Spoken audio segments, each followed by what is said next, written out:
50 కోట్ల రూపాయల నష్టం జరిగింది. ఈ గ్లోబల్ టెండర్లు ఎవరికి వచ్చినాయి? ఆంధ్రప్రదేశ్లో ఉన్న వాళ్ళకి వచ్చినాయి. దేశంలో ఉన్నటువంటి నార్త్ నుంచి కొంతమంది అనేక కేసులున్న రైస్ మిల్లర్స్ వచ్చి కొనుక్కున్నారు ఇక్కడ టెండర్లు వేసి. ఆ టెండర్లు ఎవరు వేసిరు? ఆర్టీఐ కింద అప్లై చేసినాం. అప్లై చేస్తే వాళ్ళు ఇస్తలేరు సార్. ఆ టెండర్లు ఎవరికి పోయినాయి తెలివై, ఎవరు కొన్నది తెలియదు. ఎంత ధర చెప్పమంటే చక్కగా చెప్తలేరు. నేను ఆనంగా ఈనంగా పట్టుకొచ్చిన ధరలు ఇవి. ఎంఎస్పి ధర ఉంటే సార్ ఎంఎస్పి ధర కంటే తక్కువ ధరకు ఎందుకు అమ్మాలి? అమ్మడం వల్ల రెండు నష్టాలు జరిగినాయి రైతులకు. ఒకటేమో 1450 కోట్ల కుంభకోణం జరిగింది. మరొకటి రైతులు ప్రభుత్వమే 1900లకు అమ్ముతుంది. రైస్ మిల్లర్స్ యాడ్స్ ఇచ్చిరు, రైతులారా మీ వడ్లను కొనుగోలు చేస్తామని. మొదటిసారి చరిత్రలో ఎప్పుడు లేదు. వాళ్ళు వచ్చి మేము కొనుగోలు చేస్తామంటే నిజామాబాద్ జిల్లా రైతులంతా ఆగమైపోయి, కేసీఆర్ ఏమో 7429 కొనుగోలు కేంద్రాలు పెట్టాడు. మరిగా కాపీ అండ్ పేస్ట్ అయినా చేయరాదండి రేవంత్ రెడ్డి గారికి? మేము పెట్టిన కేంద్రాల దగ్గర సీనన్న ఊర్లో ఒకటి పెట్టిరు, నర్సింగ్ గారు ఊర్లో పెట్టిరు, వీళ్ళ ఊర్లో పెట్టిరు, వాళ్ళ ఊర్లో పెట్టిరు, మా విలేకరుల ఊర్లలో రైతు కేంద్రాలు ఉన్నాయి. గవ్వే కేంద్రాలు తీసి మళ్ళీ ఆడ పడేయరాదా దుకాన్లు? 7429 కేంద్రాలు మేము పెడితే 4000 చిల్లర 5000 దాకా వాళ్ళు పెట్టిరు. 2000 తగ్గిస్తే ఈ రైతులు ఆగమైపోయి ఎండ దెబ్బలు వచ్చి వర్షాలు పడితే ఆగమైతామని నాన్న బియ్యం కొంటామనే హామీ ఇవ్వక రేవంత్ రెడ్డి గారు వారికి ధనసేకరణ ఉన్నంత ధ్యానసేకరణ లేనే లేదు మిత్రులారా. వారికి అంతా క్యాష్ అండ్ క్యారీ, పైసా కమాओ కాంగ్రెస్ పార్టీ. అసలు కాంగ్రెస్ అంటేనే కరప్షన్ పార్టీ. దేశంలో father of the corruption party Congress party. A to Z వరకు మళ్ళీ చెప్తా, నేను అంతా చెప్తా స్కామ్లు. నేనేమంటున్నంటే ఇవాళ 1450 కోట్ల రూపాయలు గ్లోబల్ టెండర్లలో ఉత్తమ్ కుమార్ రెడ్డి గారి వాటా ఎంత? కోమటిరెడ్డి బ్రదర్స్ మాటలు మాట్లాడుతున్నారు. వారి వాటా ఎంత? వీరి వాటా ఎంత? నిజామాబాద్ జిల్లాలో సుదర్శన్ రెడ్డి ఆయన వాటా ఎంత రైస్ మిల్లలో? ఇటు వస్తే మహబూబ్ నగర్లో జూపల్లి గారి వాటెంత? మన పెద్దలు గౌరవనీయులు గొప్ప ముఖ్యమంత్రి మన రేవంత్ రెడ్డి గారి యొక్క వాటా ఎంతో తేల్చాలా, చెప్పాలా. ఈ కొనుగోలులో కేంద్ర ప్రభుత్వం కమిషన్ ఇస్తుంది. మీడియా మిత్రులారా, రూపాయి 2 రూపాయలు క్వింటాల్ కిలోకి ఇస్తుంది. అది కేంద్ర ప్రభుత్వం మనీ ఇన్వాల్వ్ అయినది కాబట్టి ఇక్కడ ఈడీ సిబిఐ కూడా దర్యాప్తు చేయాలి. కేంద్రం డబ్బులున్నాయి, మరెందుకో వీళ్ళు సైలెంట్ మోడ్ అయిపోయారు. మన పెద్దలు కేసీఆర్ రెడ్డి గారు, బండి సంజయ్ గారు ఉత్తుత్తి విషయాలకే అరగంట మాట్లాడే నాయకులంతా సైలెంట్ మోడ్లోకి వెళ్ళిపోయారు. ఎలక్షన్లకు పైసలు వచ్చినాయా ఏందో నాకు తెలియదు. గౌరవ ముఖ్యమంత్రి కేసీఆర్ గారు తెలంగాణ ముఖ్యమంత్రి ఈ దేశానికి ప్రపంచానికి వడ్లు పండించి పంపించినటువంటి గొప్ప వ్యక్తి. 75 లక్షల మెట్రిక్ టన్నులో పండించి దేశానికి పువ్వ పెడితే మన ముఖ్యమంత్రి రేవంత్ రెడ్డి గారు దేశంలో ఉన్న కాంగ్రెస్ రాష్ట్రాల్లో ఎలక్షన్కు మనమేమో రైస్ ఎక్స్పోర్ట్ చేసినాం, మన ముఖ్యమంత్రి రేవంత్ రెడ్డి గారేమో కరెన్సీ ఎక్స్పోర్ట్ చేస్తుంది సార్. మరి ముఖ్యమంత్రి గారికి ఐడియా ఉన్నదో లేదో దీని మీద మాకు క్లారిటీ ఇవ్వాలా. ఖచ్చితంగా సుమోటో కింద సిబిఐ ఈడీ సంస్థలు ఏవైతే ఉన్నాయో దేశంలో 23,672 కేసులు ఇప్పటికే పెట్టినాయి. అక్కడ పెట్టినాయి. కాంగ్రెస్ వాళ్ళ మీద బీజేపీ వాళ్ళు తప్ప అందరి మీద పెట్టినాయి. వీళ్ళైతే కాంగ్రెస్ వాళ్ళే ఉన్నారు. వీళ్ళని కూడా సుమోటో కింద కేసు తీసుకోవాలా. మేము కూడా ఈడీకి లెటర్ రాస్తున్నాం. నేను ఎక్స్ఎమ్మెల్యేని, లాయర్ని కూడా సిబిఐ కూడా రాస్తున్నా. మరి నిధులు గోల్మాలైనవి 1450 కోట్లని మళ్ళా కేంద్ర మంత్రికి కూడా రాస్తున్నా. అవసరమైతే దాని మీద న్యాయ పోరాటం కూడా చేస్తా అని చెప్పి ఈ సందర్భంగా నేను తెలియజేస్తా ఉన్నా. నేనేమంటున్నాంటే 3 రకాల నష్టాలు వచ్చినాయి రైతులకు. బోనస్ లేదు, వడ్లు మొన్న పంట వచ్చింది లేనే లేదు, మళ్ళా రెండో పంట లేదు, పసుపుకు లేదు, బోనస్ లేదు, రైతు భరోసా లేనే లేదు. అసలు రైతు అంటే రైతులను పట్టించుకోడు. 4 దిక్కులు కాదు, రైతులను 8 దిక్కులు ఇబ్బంది పెడుతుంది ప్రభుత్వం. మిత్రులారా, మీడియా మిత్రులారా, రైతుకు రుణమాఫీ 2 లక్షలు గోవిందా, రైతులకు 15,000 రూపాయల పెట్టుబడి గోవిందా.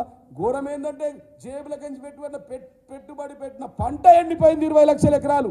ఒక రైతు బిడ్డగా నేను కూడా వ్యవసాయ కుటుంబం నుంచి వచ్చిన. రైతు కూలీలు 12,000 మొగలకు ముఖం పెట్టి యూత్తురు ఎప్పుడు వస్తాయని చెప్పి. రైతులకు రైతు కేంద్రాలు లేవు, వాళ్ళు కూడా మొగులకు ముఖం పెట్టి యూత్తురు మా ఊరికి వస్తా రైతు కేంద్రం, మీ ఊరికి వస్తాయని చెప్పి. ఎక్కడ లేదు. మేము 68 లక్షల ఎకరాలకు 2 రోజుల పేమెంట్ ఇస్తే వీళ్ళు ఉన్న అంటారు కదా, అన్న వస్త్రం పోతే ఉన్న వస్త్రం ఊడిపోయిందట. మొన్న హరీష్ అన్న రామన్న చెప్తా ఉన్నారు మంచిగా. కాబట్టి నేనేమంటున్నంటే బ్రహ్మాండంగా ఒక్కటే చెప్తా ఉన్నా, ఈడీ సిబిఐ వెంటనే ఈ కేసును తీసుకోవాలా. మోటా కింద తీసుకోవాలా. బీజేపీ నాయకులందరూ నోరు తెరాల. రఘునందన్ బాగా మాట్లాడతాడు, దీని మీద మాట్లాడతలేడు. బండి సంజయ్ మాట్లాడతాడు, బాగా గంట మాట్లాడతాడు. కిషన్, నాకు ఒక డౌట్ ఉంది, జాతీయ పార్టీలు కదా ఎట్లనా మరి, బడేబాయ్ అన్నాడు కదా ఆదిలాబాద్లో, అప్పటి నుంచి చోటేబాయ్ అంతా పని చేసిరు. మాట్లాడు, బడేబాయ్ మాషా అల్లా, చోటేబాయ్ సుబాన్ అల్లా, చోటేబాయిలు అంతా పని చేసిరు. వీళ్ళకేమైనా వాటా పోయిందా తెలియదు. ఈ 1450 కోట్లు తెలంగాణ రాష్ట్ర ప్రజల రక్తం చెమట దేశంలోని కాంగ్రెస్ పార్టీని నడిపించడానికి ఈ ప్రాంతం నుంచి RRR ట్యాక్సీ కింద రేవంత్ రెడ్డి ట్యాక్స్, రాహుల్ ట్యాక్స్ కింద కేంద్ర ప్రభుత్వానికి డబ్బులు పోతా ఉన్నాయి. కేంద్ర ప్రభుత్వంతో పాటు కేంద్రంలో ఉన్న కాంగ్రెస్ జాతీయ పార్టీకి కూడా కొద్దిగా పంచుకున్నట్టు నాకు అనిపిస్తుంది. దీన్ని ఎవరు స్పందన చెప్పాలా? మేము బీ టీమా? మేము బీ టీం అయితే మొన్న అరవింద్ని ఓడించింది ఎవరు? అంతకుముందు కిషన్ రెడ్డిని ఓడించింది ఎవరు? మధ్యలో బండి సంజయ్ని ఓడించింది ఎవరు? ఇవాళ బీజేపీ నాయకులందరూ ఓడించింది మేము కాబట్టి మేము బీ టీం కాదు. వాళ్ళే ఇప్పుడు A+B పాజిటివ్ అయిపోయింది. B+C Bharatiya Janata party, Congress party B+C positive. నేనేమంటున్నా అంటే నిజంగా రైతులకు ఇవాళ రైతులు కంటి వేదన. రైతు ఏడ్చిన రాజ్యం బాగుపడదు, ఎద్దేడ్చిన వ్యవసాయం బాగుపడదు. ఒకరోజు తోవింటి పోతే ఎవరైనా అన్నం పెడితే అన్నదాత సుఖీభావ అంటాం. అట్లాంటిది కేంద్రంలో మోడీ గారికి, రాష్ట్రంలో రేవంత్ రెడ్డి గారికి మనందరికీ పువ్వ పెట్టే రైతులు కష్టపడతా ఉంటే, కన్నెర్ర చేస్తూ ఉంటే, రైతులు కన్నెర్ర చేసిన రాష్ట్రాలు రాజ్యాలే ఉండలేవు, కూలిపోయినాయి. ఇదే విధంగా చంద్రబాబు గారు వీళ్ళ గురువు చంద్రబాబు గారు నాడు కరెంటు విషయంలో రైతులపై కాల్పులు జరిపితే, రైతులకు కనిష్ట ధర ఇవ్వకపోతే, రైతుల పట్ల వ్యతిరేకంగా ఉంటే, ఆ రోజు కూడా కేంద్రంలో ఇక్కడ రాష్ట్రంలో ఆయన అతాపత లేకుండా పోయిన, లాస్ట్కి అయితే ఇల్లు కూడా షిఫ్ట్ చేసుకొని ఆంధ్ర ప్రాంతానికి పోయిందని చెప్పి ఈ సందర్భంగా నేను తెలియజేస్తా ఉన్నా. కాబట్టి మరి ఇలా మీకు చెప్తా ఉన్నా. ఇవే కాదు, ఇలా కాంగ్రెస్ వాళ్ళు ఏమంటారండి పొద్దున్న దాకా, ఆయనేమో మోడీయిజం, ఈయననేమో ఈయన రౌడీయిజం. రాష్ట్రంలో రేవంత్ రెడ్డి రౌడీయిజం, గుండాయిజం కేసులు. జీవన్ రెడ్డి బాగా మాట్లాడతావా, నీ మాల్ సీజ్ చేస్తా, నీ కరెంట్ కట్ చేస్తా, నీ ఇల్లు గుళ్ళ కొడతా, నాకు నోటీసులు, కేసులు. ఇదేం పద్ధతి అండి? ఇట్లుంటుందా ప్రజాస్వామ్యం ఇది? ఈ రాష్ట్రంలో అప్రకటిత ఎమర్జెన్సీ కొనసాగుతూ ఉంది. ఈ దేశంలో, ఈ రాష్ట్రంలో అప్రకటిత ఎమర్జెన్సీ జరుగుతూ ఉంది. వీళ్ళ కేంద్రంలో మోడీ గారు ఎవరన్నా మాట్లాడితే నచ్చితే జేబులో, లేకపోతే జైల్లో. ఆయన మోడీయిజం, ఈయన రౌడీయిజం, ఈయన గుండాయిజం. అసలు స్కామ్లు అంటే పొద్దున్న లేతే వీళ్ళు స్కామ్లు, వాళ్ళు స్కామ్లు. ఒక నిమిషం చదువుతాం, మరి తప్పది. ఏ నుంచి చెడు వరకు స్కామ్లు. అప్పట్లో అది బాగా రోజులైంది. ఇలా మొత్తం 120 రోజుల నుంచి మొత్తం మా మీదే స్కామ్లు అంటారు. మేము చెప్తా ఈ కాంగ్రెస్ వాళ్ళ స్కామ్లు చెప్పాలి. A for Adani scam, B for Bofors scam, C for CWC coal scam, D for దమాద్ Devas scam, E for employment guarantee scam, F for fodder scam, G for Ghaziabad provident fund scam, H for Harsha Mehta stock home, I for IPL scam, J for junior teachers recruitment scam, K for Kotak package stock market scam, L for LIC housing scam. ఇంకొక 40 సెకండ్లు sir, media మిత్రులు కొద్దిగా కోపంకు రాకుండా. M for mining scam, N for non banking financial companies NBFC scam, O for oriental bank scam, P for Punjab secret scam, Q for qualification certification scam, R for railway ration card scam, అదేవిధంగా S for Satyam scam, T for telecom 2G tourism scam, UTI scam, U for V for Volkswagen equity scam, W for WP telecom scam, X for x rated by Congress scam, why for yours truly దమాన్జీ, Z for the sleeping government of India and the state. ఇది వాళ్ళ scam sir. ఇవి ఎందుకు చెప్తున్నానంటే, ప్రతినిత్యం కార్తీక దీపం చూస్తారు మన ఇళ్ళ ఆడోళ్ళు, సీరియల్ లెక్క. ఏంటంటే ఆడనేమో ఈడీ ట్రాపింగ్, ఈడనేమో ఫోన్ ట్యాపింగ్. వీరున్నారు, వారున్నారు. 10 లక్షల మంది ఫోన్లు ఎందుకు పని చేస్తామండి? 10 లక్షల ఫోన్ ట్యాపింగ్. ఒక యూట్యూబ్ ఛానల్, ఒక టీవీ నడవాలంటే 300 మంది కావాలి మీకు. ఒక ఫోన్ ట్యాపింగ్ కావాలి, ఆఫీసులు కావాలంటే 10 లక్షల ఆఫీసులు హైదరాబాద్ ఉన్నాయా సార్? వారు మాట్లాడతారు. సుప్రీంకోర్టు జడ్జిమెంట్ ఉంది, వాళ్ళ ప్రధానమంత్రి గారు ఫోన్ ట్యాపింగ్ కూడా మాట్లాడతారు. ఈ అసలు విషయాలు చేయండి రా నాయన అంటే, RR ట్యాక్స్. మేమంటే RRR ట్యాక్స్లో ఫస్ట్, 6 గ్యారెంటీల పనిలో లాస్ట్ వాళ్ళ పనిది. మేము ఏం చెప్పాలి? 6 గ్యారెంటీ అమల్లో బ్యాక్వర్డు, RR ట్యాక్స్లో ఫార్వర్డు, కాంగ్రెస్ అంటేనే అక్వాడు. కొద్దిగా రాసుకుంటారా సార్ మీరు ఇది కొద్దిగా ప్లీజ్. 6 గ్యారంటీల అమల్లో బ్యాక్వర్డ్ రేవంత్ రెడ్డి గారు, ఆర్ఆర్ ట్యాక్సీలో ఫార్వర్డ్ రాహుల్ గాంధీ రేవంత్ రెడ్డి గారు. రేవంత్ కూడా గాంధీ అంటే అయిపోతుంది, ఎందుకంటే వీరిద్దరు పేర్లు ఏంటంటే ఇద్దరు. ఇప్పుడంటే కొత్తగా బిల్డర్లు అందరూ ఫోన్ చేస్తారు, సార్ స్క్వేర్ ఫీట్కు 35 రూపాయలు ఇవ్వండి. మరి ఇవ్వండి, కాంగ్రెస్ రావాలి, మార్పు కావాలి. సార్ రైతులు అంటున్నారు కరెంట్ వస్తలేదు సార్, మరి కాంగ్రెస్ రావాలి, మార్పు కావాలన్నారు కదా. 24 గంటలు ఇస్తే ఏం మార్పు వస్తుంది సార్? కొనుగోలు కేంద్రాలు పెట్టలేరు సార్, మరి కాంగ్రెస్ రావాలి, మార్పు కావాలన్నారు కదా. కొనుగోలు కేంద్రాలు మరి మళ్ళీ 7,670 249 పెడితే ఏముంటుంది దాంట్లో సార్? మరి ధన సేకరణ ఎత్తలేరు సార్, వాళ్ళు ధన సేకరణ చేస్తారు, అక్కడ ఎక్స్పోర్ట్ చేస్తారు నోట్స్ మీదికి. రాహుల్ గాంధీకి 1000 కోట్లు పంపించడం. ఈ బీజేపీ వాళ్ళు అంటారు ఆయన మహేష్ రెడ్డి, ఆయనకి ఎక్కడి నుంచి వచ్చినో తెలియదు. నేనన్న ఈ మహేష్ రెడ్డి అన్నట్టు ఏంది బీజేపీ అయినా అని మొత్తం లెంకిన. ఈ పైసలు ఎక్కడి నుంచి పోయి ఉంటాయి, ఎట్లా పోయి ఉంటాయంటే ఉత్తమ్ కుమార్ రెడ్డి గారు దగ్గరుండి జిల్లా మంత్రులు వాళ్ళు తలా 1-2% తీసుకొని రైస్ మిల్లర్స్ దగ్గర, మా జిల్లాలో కూడా రైస్ మిల్లర్ అసోసియేషన్ అన్నారట. ఏంటంటే వీళ్ళది ఇంకో స్కీమ్ ఏంటంటే పాపం వాళ్ళు ఉన్న బియ్యం అమ్ముకున్నారు. దాంట్లో మరి బిడ్డ గదేంది గిదేందంటే, అయ్యా ఎందుకు మీకు 2 అక్కడ మిగతా ఇచ్చేస్తాం. వీళ్ళు 1600 కొంటురు. ఇవ్వాలి రైతులకు నష్టం ఎంత అండి? 2198 రూపాయలు 93 రూపాయలు ఎంఎస్పి రేటు ఉంది, రైతులు 1600కు అమ్ముతారు. దయచేసి మీరు మీడియా మిత్రులు, యూట్యూబ్ ఛానల్ కానీ మీరు కానీ మా మిత్రులందరూ మన జిల్లాలో ఉన్న మీడియా మిత్రులను అడగండి. టెన్షన్లు అయిపోయి అరో రైతు కేంద్రాలు పెట్టలేరు, ఈయన కొనలేడు, ఈయన దగ్గర పైసలు లేవట, ఆయన లంకె బిందెలు అని చెప్పిడు, లంకె బిందెలు లేవని తెలుసుకున్నాడు కాబట్టి మమ్మల్ని పరేషాన్ చేస్తుండని చెప్పి వాళ్ళు ఆగమైపోయి వాళ్ళు అది చేస్తూ ఉన్నారు సార్. అసలు కాంగ్రెస్ అస్తం అంటే అవినీతి నేస్తం. కాంగ్రెస్ అవినీతి, కరప్షన్, 2 అవినీతి. Father of the corruption party Congress party sir. వాళ్ళు పొద్దున్న లేస్తే మమ్మల్ని అంటారు సార్, ఎంఆర్ఓలను వదులుతలేరు, ఏసీబీలను వదులుతలేరు. పంజాగుట్ట పోలీస్ స్టేషన్లో 83 మంది కానిస్టేబుల్ సార్. వాళ్ళ కానిస్టేబుల్ పిల్లలు ఏం కావాలి? ఇప్పుడు చరిత్రలో ఇండియాలో ఎక్కడ కాలే, ఏమైనా మాట్లాడితే నోటీసులు. అదేవిధంగా జలయజ్ఞం పేరు మీద భూదందాలు, భూ కబ్జాలు. ఇదే కాకుండా ఈస్ట్ వెస్ట్ నార్త్ సౌత్ లెక్క గతంలో వచ్చిన జీవోలన్నీ ఆపేయండి. 123 రోజుల్లో ఇప్పటి వరకు ఒక్క ఇల్లు పర్మిషన్ కానీ 400 గజాల నుంచి 400 ఎకరాల దాకా ఎవరికి పర్మిషన్ ఇవ్వలేదు. అందరు పోయి కప్పం చెల్లించుకుంటే కాంగ్రెస్కి అప్పుడు కానీ పర్మిషన్లు బయటకు రావు. ఎందుకంటే మరి 26 రాష్ట్రాలను పోషించాలా? వీరున్నదే 3 రాష్ట్రాలల్లో, అవి చిన్న రాష్ట్రాలు. ఉత్తరప్రదేశ్కి పంపాలా, రాహుల్ గాంధీకి పంపాలా, ప్రియాంక గాంధీకి పంపాలా, ఇందిరాగాంధీ పాత చుట్టాలకు పంపాలా, జవహర్లాల్ మన్మరాళ్ళకు పంపాలా, ముని మన్మరాళ్ళకు పంపాలా, ఏడికించి పంపాలా? ఒక్కోడేనా? మళ్ళీ ఉన్నారు వీళ్ళు ఇటుకుంజుడు అటుకుంజుడు, పొంగులేటి అటుకుంజుడు, కోమటిరెడ్డి ఇటుకుంజుడు, ఈ నిటుకుంజుడు. కాంగ్రెస్ అంటేనే కొట్లాట పంచాదులు. పాపం కొత్తగా ఆయన పొంగులేటి శ్రీనివాసరెడ్డి కొడుకు మీద నిన్న స్మగ్లింగ్ కేసు, అది మనీ లాండరింగు, వాచులకు పైనకి డబ్బులు పంపించిందని అది మళ్ళీ ఆడు తాళం వేసి పెట్టిర్రు. మళ్ళీ ఏక్నాథ్ షిండేలు ఎవడైతాడో తెలియదు.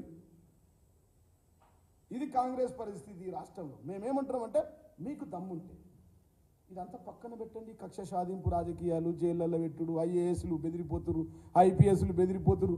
అయ్యో ఇయ్యాల ఈ బంతికి ఇంత స్పీడ్తో కొడితే మళ్ళీ అంతే స్పీడ్తో వాపస్ వస్తుంది. ఇయ్యాల మేము వీళ్ళని చేస్తే రేపు మళ్ళీ మమ్మల్ని వేరే వాళ్ళు చేస్తారు. వీళ్ళే ఉంటారా పర్మనెంట్గా? రాజ్యాలే కూలిపోయినాయండి మీడియా మిత్రులారా. అరే ఇందిరాగాంధీ లాంటి వాళ్ళే పడిపోయారు సార్, ఎన్టీ రామారావు కూడా పడిపోయారు సార్, చంద్రబాబు 20 విజన్ 2020 అన్నారు, పత్త లేకుండా పోయింది సార్, ప్రతిపక్ష హోదా లేకుండా పోయింది పాపం. అట్లాంటిది వీళ్ళే పర్మనెంట్ ఉంటారా? పర్మనెంట్ పాలిస్తారా? కాబట్టి నేను ఏమంటానంటే ఇప్పటికన్నా దయచేసి నేను మీడియా మిత్రుల ద్వారా తెలియజేస్తున్నాం, ఈ రైతుల పాలిట ఈ రేవంత్ రెడ్డి గారు రాబంధువులు కాకండి సార్, చేతనైతే సాయం చేయండి సార్. ఈ 6 పథకాలు మేము అమలు చేసినామంటారు. ఈ ఉద్యోగ పథకాలు నరసింహరావు గారు U3 ముఖ్యమంత్రి, మన ముఖ్యమంత్రి U3 అగో ఇదేంది భయ అంటావా? ఉద్యోగ ముఖ్యమంత్రి పథకాలు పెడతాడు, పైసలు ఏముండయి, అవే బస్సులు, అవే టైర్లు, అవే ఆయిల్. బస్సులు ఒక్కటి పెరగలే, కొట్టుకొని చంపుకోండి. ఆడోళ్ళు సిక్కలు పట్టి గుంజుకున్నాడు, మగోళ్ళు కింద ఆటోలలో పోవు, వాళ్ళ ఆటోలలో పరేషన్. ఈ బస్సులకు ఏమి ఇచ్చినంటే ఆర్టీసీ కార్పొరేషన్ ఏం లేదు. ఏమి ఇచ్చినావు మన్ను అంటే నేను మహిళలకు ఉచితంగా ప్రయాణం చేయించా, ఇంతకుముందు ప్రయాణమే జరగలేదు. ఇక మేము ఎందరో మా భార్యలు ఎక్కడి నుంచి ఎక్కడ ఓనం లేరు, ఇది మాట. ఇంకోటి, ఏ రాజ్యంలోనైతే స్త్రీలు అగౌరవపరుస్తారో, ఏ రాజ్యంలోనైతే స్త్రీలు దుఃఖంతో ఉంటారో ఆ రాజ్యం నిలబడది. మా మహిళ అక్క చెల్లెలకు తులం బంగారం ఇస్తామన్నావు, ఇచ్చినవా? ఈ 1450 కోట్లు దోసుకున్న ఇక్కడ పెట్టేస్తే ఇక్కడిక్కడ వంచుకోవచ్చు కదా. దేశమంతా ఎందుకు కాంగ్రెస్కు? మా తెలంగాణలో ఆడబిడ్డల కళ్యాణ లక్ష్మితో పాటు తులం బంగారం ఇవ్వచ్చు కదా. ఉద్దర యూత్రి ముఖ్యమంత్రి ఎప్పుడు మర్చిపోయిన మధ్యలోనే గట్టు తీసుకుపోయింది ఈయన నన్ను. ఉద్దర ముఖ్యమంత్రి అంటే పైసలు ఉండయి, లైక్ బస్సు. నా 353 రూపాయలు కేంద్ర ప్రభుత్వం ఇస్తే గ్యాసు నాదే అంటాడు. గ్యాస్ ఇచ్చినట్టు ఉద్దేరా. మా విలేకరులు అందరూ నెంబర్ ప్లేట్లు మార్చుకోవాలా. ఒక నెల జీతం బీకింది మీది. నెంబర్ ప్లేట్ టీఎస్ బదులు టీజీ బదులు టీఎస్. ఆయనదేం పోతాయా? మంది నెత్తి మంగళైన కత్తి. నెంబర్ ప్లేట్లు మీ రాసేటోడు పెయింటర్. దాంట్లో కూడా జిల్లా మంత్రుల కమిషన్. నిజామాబాద్ జిల్లా మొత్తం సుదర్శన్ రెడ్డి ఆధ్వర్యంలో నెంబర్ ప్లేట్లు మార్చుకోవాలి ఒకటే దగ్గర. అది ఉద్దేరా లేదు సార్. అది ఇది అంతా భయంకు చేసుకుంటారు. మళ్ళీ పోలీసు వాళ్ళు ఆపి ట్రాఫిక్ రూల్ ఎత్తురు. నా బండ్లు 4 సార్లు ఆపిరు. ఆడ జిల్లాల మంత్రులు ఏం చెప్తున్నారంటే పలానా నరసింహరావు, పలానా మహేందర్, పలానా ఎల్లయ్య, పుల్లయ్య దుకాణంలోనే మార్చుకోవాలా. అక్కడ పోయి మార్చుకుంటారు. దాంట్లో వాళ్ళ కమిషన్. అది ఉద్దర పథకమే. నేను మెట్రో మారుస్తా, నేను ఫార్మాసిటికల్ ఎత్తేస్తా, రీజనల్ రింగ్ రోడ్ను మారుస్తా అన్నాడు. అందరు పోయారు. నమస్తే సార్, నమస్తే నమస్తే సార్, నమస్తే సార్, నమస్తే నమస్తే అనగానే మళ్ళీ యథావిధిగా ఉంటాయి. యూటర్న్ ముఖ్యమంత్రి, యూట్యూబ్ ముఖ్యమంత్రి. ఏం జరుగుతుందో మాకు తెలియదు, ప్రభుత్వం ఐఏఎస్లకు తెలియదు, సిఎస్కి తెలియదు, కోమటిరెడ్డికి తెలియదు, ఉత్తమ్ కుమార్ రెడ్డికి తెలియదు. అక్కడ మాత్రం okay news, CK news, YouTube news, ABN, CBN, NTV ఇవన్నిటికీ లీకులు వస్తాయి. నేను అక్కడ సిఎస్ సార్ మాకేం తెలియదు సార్. అక్కడి నుంచి వస్తాయి అద్దీసీలు, జీవో తయారు చేస్తారు. ఇది లీక్.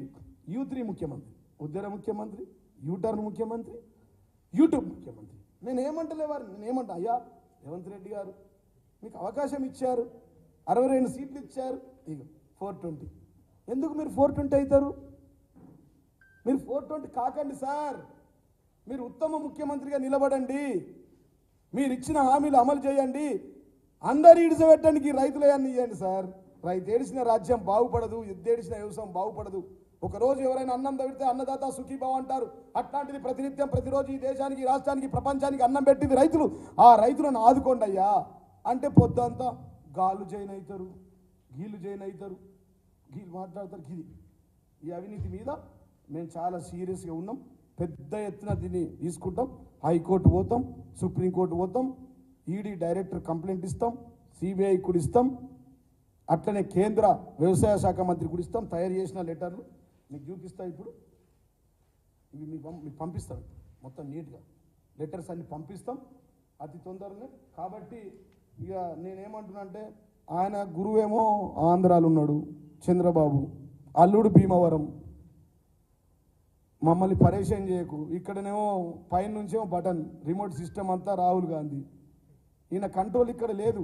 పక్కన చంద్రబాబు గారు ఒక రిమోట్ కంట్రోల్, భీమవరం అల్లుడి దగ్గర ఒక రిమోట్ కంట్రోల్, ఇక్కడ కేంద్రంలో అదొకటి. తర్వాత బడేబాయి మాషాల్లా, చోటేబాయి సుబానల్లా. బడేబాయి అని ఇప్పుడు ఎవ్వరనలే. ద్వంద్వనీతి. రాహుల్ గాంధీ ఏమో పార్లమెంట్లో ముద్దిస్తాడు, ఈయననేమో బడేబాయ్ అంటాడు. ఆయన అదాని వద్దు అని రాహుల్ తిడతాడు, ఈయన అదాని బుద్ధని అదాన్ని కలుస్తాడు. ఏం ద్వంద్వ వైఖరి అండి. అదే కాంగ్రెస్ వాళ్ళు వాళ్ళ యొక్క 23వ page, my dear friends, 23 manifesto కొత్తది, 5 న్యాయ్ 25 గ్యారంటీ. చూసిరా సార్? ఇది కొద్దిగా దగ్గర పెట్టుకోండి, జూమ్ కెమెరాలు మార్చుకోవాలేమో, పాత మోడల్ ఉన్నాయి. కొత్తయేనా? లేకున్నా చెప్పండి కొత్తగా. ఈ మళ్ళీ ఇత్తార్లో పెట్టి దగ్గర నుంచి తీసి ఇవ్వండి, లేకపోతే ఉల్టాసి.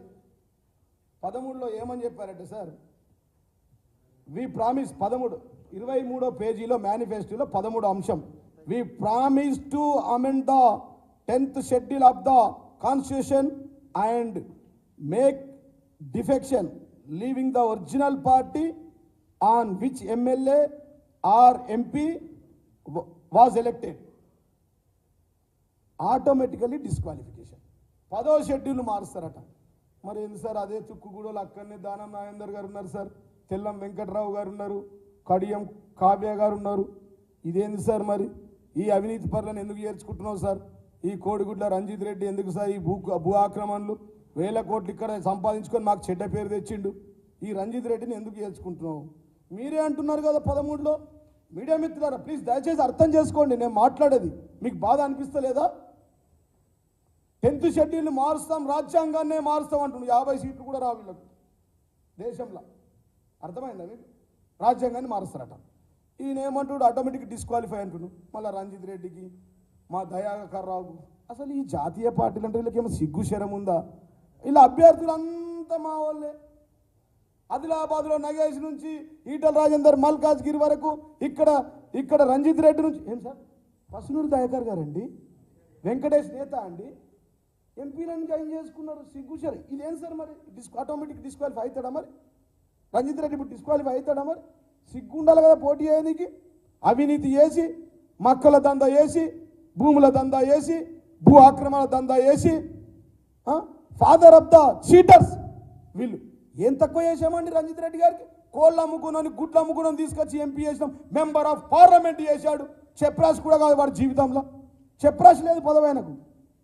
మేం తీసుకొచ్చి గౌరవ ముఖ్యమంత్రి కేసీఆర్ గారు దగ్గరుండి పార్లమెంటుకు పంపిస్తుంటే, పార్లమెంటుకు వెళ్ళి కృతజ్ఞత ఉండి రోజు పొద్దున కాళ్ళు మొక్కి, నువ్వే దేవుడు సార్, నువ్వే గురువు, నువ్వే నా ఫాదరు, నా కన్న తండ్రి కంటే గొప్ప అని చెప్పి, మధ్యాహ్నం కేటీఆర్ కాళ్ళు పట్టుకొని అడ్డగోలుగా మా పేర్లు చెప్పి అవినీతి చేసి, అక్రమ దందాలు చేసి, వీళ్ళు ఎందుకు పోయినారు ఈ దొంగలు?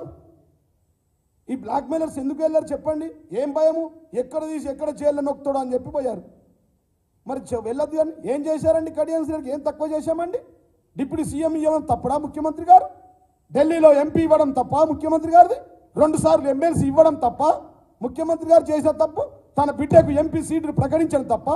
అత్యంత విశ్వాసం గల వ్యక్తిని మొదటి సీటు రంజిత్ రెడ్డి అనేటోడికి ఇవ్వడం తక్కువ? విశ్వాసఘాతకుడు, తిన్న ఇంట్లో ఉంచేటోడు, తిన్నింట్లో బాత్రూమ్ పోయేటోడు, అన్నం తిని అక్కడే ఉంచిపోయే నాయకులు ఉమ్మేటోళ్ళు వీళ్ళు. ఏం చేశారండి మహేందర్ రెడ్డికి? 2 సార్ల మంత్రి, టీడీపీలో మంత్రి, మా దాంట్లో మంత్రి, కడియం శ్రీ టీడీపీలో మంత్రి, మా దగ్గర మంత్రి, మళ్ళా ఎంపీ. ఈయన ఇక్కడ అక్కడ కోల్ సార్. ఈయన డాక్టర్ రంజిత్ రెడ్డి కాదు. ఈ రంజిత్ రెడ్డి అనేటోడు కోళ్ళకు సూదులు ఇచ్చేట రంజిత్ రెడ్డి. కోళ్ళ దానా అమ్ముకుంటుండే, దానా అమ్మి వాళ్ళ దగ్గర నుంచి భూములు గుంజుకున్నాడు. ఒక 300-400 ఎకరాలు భూములో గుంజుకున్నాడు. చాలా మందిని చీటింగ్ చేసిన. ఒక లిస్టు పెడితే 20 లిస్టులు అత్త, దాంతో కూడా లిస్టుతో కూడా వస్తాను నేను తొందరలోనే. చేవేళ్ళ ప్రజలు, ఈయన ఊరు కాదు, పల్లె కాదు. ఈయన ఎక్కడండి ఊరినది? కరీంనగర్లో పుట్టిండు, వరంగల్లో బతకనికి వచ్చిండు, హైదరాబాద్ అక్కడిక్కడ కోళ్ళు అమ్ముకున్నాడు, కోళ్ళకు సూదులు ఇచ్చిండు, ఎలిమినార్ దుకాణం పెట్టుకొని షటర్ రూమ్, ఒక చిన్న షటర్ రూమ్లో పెట్టినావా నీ అఫిడవిట్లో? నీ ఆస్తులను చూపిస్తావా రేపు ఎంపీకి? సరే, ఇప్పుడు ఇక్కడ రేవంత్ రెడ్డి గారు కేసు పెడతారని చెప్పి ఇక్కడ వచ్చినాం. మళ్ళీ ఇదే ఇప్పుడు ఏ విధంగా అయితే ముఖ్యమంత్రి కేసీఆర్ గారికి చీటింగ్ చేసిండో అదే విధంగా రేవంత్ రెడ్డికి చీటింగ్ చేస్తాడు. రేపు ఓడిపోయినా గెలిచినా రేపు మళ్ళీ వాళ్ళు వస్తారు కదా, బాబుని మీదికేంచి ఈడీ సిబిఐ ఐటీ వస్తారు కదా, మళ్ళీ రాగానే అట్టుపోతావా? అమ్మ పాలు దాగి రొమ్మి కోసిన వాళ్ళు వీళ్ళండి, రంజిత్ రెడ్డి వీళ్ళందరూ. నేను చెప్తా ఉన్నా, ఎంత అన్యాయం అండి. ముఖ్యమంత్రి గారు ఒక దేవుడు లాంటి ముఖ్యమంత్రి, అంత గొప్ప వ్యక్తిని పట్టుకొని తన సొంత కూతురు అరెస్ట్ అయి జైలుకు పోతున్న సమయంలో నవ్వుకుంటూ పోయి కండాలు వేసుకుంటారా ఈ నా కొడుకులు? ఇంత గలీజా, ఇంత చిల్లరనా, ఇంత దౌర్భాగ్యమా ప్రజాస్వామ్యంలో? కాబట్టి ఒకవైపు చేరికలు ఇవన్నీ ఇడిసబెట్టు రేవంత్ రెడ్డి గారు, పని చేసుకో, మంచిగా పాలన చేసుకో. వాళ్ళు అంటారు బీజేపీ వాళ్ళు అంటారు, మేము అంటలేము, శ్రీనివాసరెడ్డి గారు అంటలేను, నేను అంటలేము. టచ్ చేసి చూడండి 48 గంటల్లో ప్రభుత్వాన్ని వడగొడతా అన్నాడు. ఎవరు? మహేష్ రెడ్డి, ఈయన వెంకటరామరెడ్డి చెప్పరేం సార్? మహేశ్వర్ రెడ్డి అన్నారు. ఒక 72 గంటల్లో వడగొడతాడు.